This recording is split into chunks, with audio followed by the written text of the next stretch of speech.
안녕하세요. 6월 2일 목요일 아침입니다. 하나님 말씀으로 오늘 또 하루를 시작합니다. 오늘 말씀은 사무엘상 16장 1절에서 23절까지 말씀입니다. 제가 1절에서 13절까지만 읽겠습니다. 여호와께서 사무엘에게 이르시되 내가 이미 사울을 버려 이스라엘 왕이 되지 못하게 하였거늘 내가 그를 위하여 언제까지 슬퍼하겠느냐. 너는 뿔에 기름을 채워가지고 가라. 내가 너를 베들레헴 사람 이새에게로 보내리니 이는 내가 그의 아들 중에서 한 왕을 보았느니라 하시느니라. 사무엘이 이르되 내가 어찌 갈 수 있으리이까. 사울이 들으면 나를 죽이리이다 하니 여호와께서 이르시되 너는 암송아지를 끌고 가서 말하기를 내가 여호와께 제사를 드리러 왔다 하고 이새를 제사에 청하라. 내가 내게 행할 일을 가르치리니 내가 내게 알게 하는 자에게 나를 위하여 기름을 부을지니라. 사무엘이 여호와의 말씀대로 행하여 베들레헴에 이르매 성읍 장로들이 떨며 그를 영접하여 이르되 평강을 위하여 오시나이까. 이르되 평강을 위함이니라. 내가 여호와께 제사하러 왔으니 스스로 성결하게 하고 와서 나와 함께 제사하자 하고 이새와 그의 아들들을 성결하게 하고 제사에 청하니라. 그들이 오매 사무엘이 엘리압을 보고 마음에 이르기를 여호와의 기름 부으실 자가 과연 주님 앞에 있도다 하였더니 여호와께서 사무엘에게 이르시되 그의 용모와 키를 보지 말라. 내가 이미 그를 버렸노라. 내가 보는 것은 사람과 같지 아니하니 사람은 외모를 보거니와 나 여호와는 중심을 보느니라 하시더라. 이새가 아비나답을 불러 사무엘 앞을 지나가게 하매 사무엘이 이르되 이도 여호와께서 택하지 아니하셨느니라 하니 이새가 산마로 지나가게 하매 사무엘이 이르되 이도 여호와께서 택하지 아니하셨느니라 하니라. 이새가 그의 아들 7을 다 사무엘 앞으로 지나가게 하나 사무엘이 이새에게 이르되 여호와께서 이들을 택하지 아니하셨느니라 하고 또 사무엘이 이새에게 이르되 내 아들들이 다 여기 있느냐. 이새가 이르되 아직 막내가 남았는데 그는 양을 지키나이다. 사무엘이 이새에게 이르되 사람을 보내어 그를 데려오라. 그가 여기 오기까지는 우리가 식사 자리에 앉지 아니하겠노라. 이에 사람을 보내어 그를 데려오매 그의 빛이 붉고 눈이 빼어나고 얼굴이 아름답더라. 여호와께서 이르시되 이가 그니 일어나 기름을 부으라 하시는지라. 사무엘이 기름 뿔병을 가져다가 그의 형제 중에서 그에게 부었더니 이날 이후로 다윗이 여호와의 영에게 크게 감동되니라. 사무엘이 떠나서 라마로 가니라. 아멘. 오늘 말씀에서 하나님은 이제 사울이 아닌 새로운 왕을 찾고 있습니다. 하나님의 후회하심과 사울의 변심으로 말미암아 사무엘은 슬퍼하고 있었습니다. 하지만 하나님은 슬퍼할 겨를이 없었습니다. 이스라엘을 위해서 새로운 왕을 찾아야만 했습니다. 그리고 하나님은 찾았습니다. 물색해 두었던 그 사람에게 기름을 부으기 위해서 다시 사무엘을 부르고 있습니다. 그런데 한 가지 걱정이 있습니다. 사무엘이 새로운 왕에게 기름을 부으러 간다라는 소식이 사울에게 들려지면 사울이 그것을 두고 보지 않을 것이기 때문입니다. 그래서 사무엘이 걱정을 하자 하나님이 걱정하지 말라고 하죠. 베들레헴에 갈 때에 의심을 받지 않도록 제사를 드리러 왔다라고 이야기하는 겁니다. 성읍의 장로들이 평안을 위해서 왔느냐라고 할 때 평안을 위해서 왔다라고 말하고 있습니다. 그리고 그 제사 중에 이새를 만나고 이새의 아들들을 보면서 하나님이 원하시는 그러한 왕이 누군지를 살펴보게 되는 겁니다. 그런데 여기 7절을 보면 이렇게 하나님이 말씀하십니다. 내가 보는 것은 사람과 같지 아니하니 사람은 외모를 보거니와 나 여호와는 중심을 보느니라 라고 말하고 있습니다. 즉 엘리압을 보고 아비나답을 보고 산마 등을 보았는데 그들의 외모는 왕과 같은 왕을 하기에 충분했지만 그들의 중심은 그러지 못했다는 것입니다.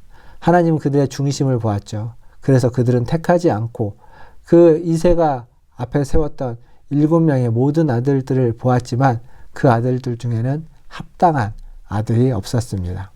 그들의 중심은 왕이 되기에 부족했던 것입니다.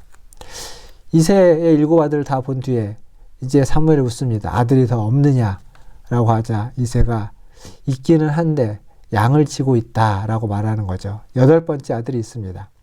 8번째 아들 다윗은 소외된 아들입니다. 그는 7명의 아들, 즉 이새가 앞에 세우고 싶어 했던 아들이 아니었다라는 사실입니다. 그런데 사무엘이 데리고 오라고 합니다. 그가 오지 않으면 먹지 않겠다고 하는 거죠. 그래서 그를 데려오고 그를 본 순간 하나님이 그에게 감동을 주었습니다. 이다. 그에게 기름을 부어라. 그래서 사울은 다윗에게 기름을 붓고 다윗은 그날 이후로 하나님의 영에 크게 감동되었습니다. 누구도 주목하지 않았던 8번째 아들, 그러나 그를 하나님은 주목하셨습니다. 하나님은 그의 중심을 보았고 그에게 하나님의 영을 부어서 후회하지 않는, 그가 크게 영에 감동되어서 하나님의 뜻대로 살아가기에 부족함이 없는 자로 세우셨습니다. 그리고 이제 14절부터 마지막 23절까지 이제 사울에게 임하는 악령의 이야기가 나옵니다. 사울에게는 악령이 임했고 다윗에게는 여호와의 신이, 여호와의 영이 임했습니다. 결국 그 결과 악령으로 인해서 고통당하는 사울을 하나님의 신에 감동되었던 다윗이 수금을 탐으로써 그 악령을 쫓아주는 그러한 이야기가 이 마지막 부분에 있습니다. 여기에서 우리가 알 수 있는 것은 사울의 마지막과 다윗의 시작이 아주 극명하게 대조되고 있다는 것입니다. 악령에 쓰인 자, 하나님의 신에 감동된 자. 수금으로 다윗은 악령에 쓰였던 사울을 섬겼지만 나중에 사울은 자기를 위해 주었던, 수금을 타주었던 그 다윗을 내쫓고 그 다윗을 죽이려고 하는 모습이 등장하게 됩니다. 그만큼 악령에 씌워진, 그 악령의 다스림을 받고 하나님의 신이 떠난 사울의 모습은 강팍하기 그지 없어졌습니다. 사랑하는 성도 여러분, 사울도 한때는 겸손했습니다. 겸손했기에 그는 왕이 되었습니다. 그러나 그가 변했을 때 하나님께서는 그가 아닌 다른 왕을 세우시고 그에게 기름을 붓고 결국 사울은 악령에게 고통당하고 있습니다. 사랑하는 성도 여러분, 오늘 우리가 하루를 살아갈 때 하나님의 신에 감동되기를 원합니다. 그리고 그 하나님의 신이 우리를 떠나지 않기를 기도해야만 합니다. 이때와 달리 지금 성령님은 우리 안에 내주에 계십니다. 이 내주하시는 성령님이 우리 안에서 충만히 거하시며 역사하실 수 있도록 그 성령님에게 우리의 모든 권리를 위임하고 그 성령님의 인도하심을 따라 빛 되시고 소금 되시는 성령님의 이끄심을 따라 살아가는 저와 여러분 다 되기를 주님의 이름으로 축원드립니다. 기도하겠습니다.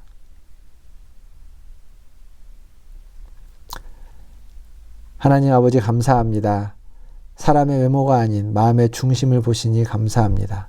아무도 주목하지 않던 다윗을 하나님이 주목하여 기름을 부은 것처럼 이 시대에 소외받고 있는 이들을 주목하여 섬길 수 있는 저와 우리 문화촌 제일교회가 되게 하옵소서. 이번 주부터 다시 시작되는 금요기도회에 은혜를 베푸셔서 기도에 응답이 있게 하시고 기도를 통해 힘을 얻고 기도를 통해 마음의 평안을 얻게 하여 주시옵소서. 기도가 필요한 이들을 위해 기도해주며 기도를 통해 살아계신 하나님을 만나게 하옵소서. 하나님 아버지, 연약한 주일학교를 위해 기도합니다. 주일학교에서 한 사람을 귀하게 여기며 한 사람 한 사람을 주의 자녀로 뿌리 깊게 양육해 하시고 새롭게 찾아오는 이가 있다면 진실함으로 섬겨 하나님의 백성을 삼고 하나님의 자녀로 자라나는데 부족함이 없게 하여 주시옵소서. 우리 문화촌 제일교회 예배 가운데 나오는 모든 이들을 축복합니다. 그들이 주님을 만나고 위로받고 힘을 받고 격려를 얻는 귀한 예배 시간이 되게 하여 주시옵소서. 모든 것을 주님께 의탁하며 오늘도 우리 구주 예수님의 이름으로 감사하며 기도하옵나이다. 아멘. 사랑합니다. 축복합니다. 또 내일 아침에 뵙겠습니다. 샬롬.